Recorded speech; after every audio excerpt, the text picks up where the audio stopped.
She was standing in the kitchen, preparing our usual soft-boiled eggs and toast for breakfast, wearing only the t-shirt that she normally slept in. As I walked in, almost awake, she turned to me and said softly, "You've got to make love to me this very moment." My eyes lit up, and I thought, I am either still dreaming or this is going to be my lucky day. Not wanting to lose the moment, I embraced her and then gave it my all, right there on the kitchen table. Afterwards, she said, "Thanks," and returned to the stove, her t-shirt still around her neck. Happy, but a little puzzled, I asked, "What was that all about?" She explained, "The egg timer's broken." A traveler checked in at a hotel that advertised widely as offering everything a client might desire. The traveler at once called room service.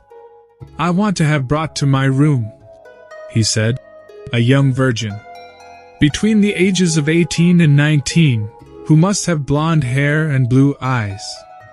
I also want to send up 4 pieces of strong rope, each exactly 4 feet in length, and a cat o' 9 tails. Finally, I want a Hungarian coach, 30 years of age, with a dark complexion. And hurry, because I'm tired and need to unwind." It was a full hour before room service called back and, with a deeply apologetic tone, said, "Sir, we have the rope and the cat o' 9 tails. It was more difficult to find the virgin you required, for in this area of the country, few girls reach the age of 18 with virginity intact. We have one of the rare ones, however, and she is blonde. We are devastated to have to report that we could not find a Hungarian coach of the kind you requested. We do have a Romanian coachman. Would he do?" "I'm afraid not," said the traveler sadly. "So in that case, just send up a piece of Danish pastry and some hot tea." Mr. Fenwood owns a cow but has nowhere to pasture her. So he talks to his neighbor, Mr. Potter, and cuts a deal to pasture his cow in Potter's field for $200 per month. Months go by, and the cow is happy, but Fenwood hasn't paid Potter anything. After 10 months, Potter goes to Fenwood to sort things out. "Listen, you owe me $2,000 and don't seem inclined to pay me like we agreed. Since that is about what the cow is worth, why don't you give me the cow and we'll call it even?" Fenwood thinks a moment and says, "Keep the cow 1 more month, and you have a deal." Boys have a thing, and girls don't.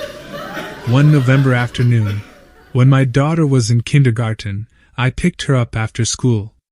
She bobbed out of the car and crawled into the back seat. "What did you do today?" I asked. She couldn't wait to tell me. "We learned that boys are different from girls," she chirped. Looking into the rearview mirror, I could just see the top of her head. "My teacher told us that boys have a thing and girls don't," she added. "Well, yes, they do," I said cautiously. I couldn't think of anything else to say, so we were quiet for a moment. Then she piped up again. "That's how girls know that boys are boys," she said. "They see that thing that hangs down, and they know that he is a boy." I mentally calculated the distance home. Our 5-minute commute already felt like an hour. "Did you know that when the boys see a girl, they puff up?" My palms were beginning to sweat. Well. I was still searching for something new to say to change the subject when she asked, "Why do the girls like the boys to have those things?" Well, I didn't know what to say. I mean, what woman hasn't asked herself that question at least once? "Oh, well, I stammered. She didn't wait for my answer. She had her own. "It's 'cause it moves when they walk, and then the girls see that, and that's when they know they are boys, and that's when they like them. Then the boy sees the girl, and he puffs up, and then the girl knows he likes her, too. And then they get married. And then they get cooked." That last part confused me a bit, but on the whole, I thought she had a pretty good grasp on things. As soon as we got home and I pulled into the garage, she hopped out of the car, fishing something out of her school bag. "I drew a picture," she said. Do you want to see? I wasn't sure I did, but I looked at it anyway. I had to sit down. There, all puffed up, so to speak, looking mighty attractive for the ladies, was a crayon drawing of a great big tom turkey. His snood, the thing that hangs down over his beak, the thing that female turkeys find so irresistible, was magnificent. His tail feathers were standing tall and proud. She was a little offended that I laughed so hard at her drawing, and I laughed until I cried. But when I told her I loved it, I did. She got over her pique. That was the end of that, for her anyway. But I'm not so lucky. Every year, I remember that conversation. And to be honest, I haven't looked at a turkey, or a man, the same way since. A woman joins a country club, and when she hears some guys talking about their golf round, she says, "I played on my college's golf team. I was pretty good. Mind if I join you next week?" No one wants to say yes, but they're on the spot. Finally, one man says, "Okay, but we start at 6:30 a.m. He figures the early tea time will discourage her. The woman says this may be a problem and asks if she can be up to 15 minutes late. They roll their eyes but say, "Okay." She's there at 6:30 a.m. sharp and beats all of them with an eye-opening 2 under par round. She's fun and pleasant, and the guys are impressed. They congratulate her and invite her back the next week. She smiles and says, "I'll be there at 6:30 or 6:45. The next week, she again shows up at 6:30 sharp. Only this time, she plays left-handed. The 3 guys are incredulous as she still beats them with an even par round, despite playing with her offhand. They're totally amazed. They can't figure her out. She's very pleasant and a gracious winner.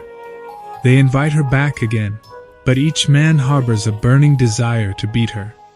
The 3rd week, she's 15 minutes late, which irritates the guys.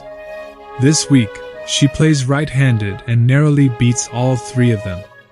The men grumble that her late arrival is petty gamesmanship on her part. However, she's so charming and complimentary of their strong play, they can't hold a grudge. This woman is a riddle no one can figure out. They have a couple of beers in the clubhouse, and finally, one of the men asks her, "How do you decide if you're going to golf right-handed or left-handed?" The lady blushes and grins. "When my dad taught me to play golf, I learned that I was ambidextrous," she replies. "I like to switch back and forth. When I got married after college, I discovered my husband always sleeps in the nude.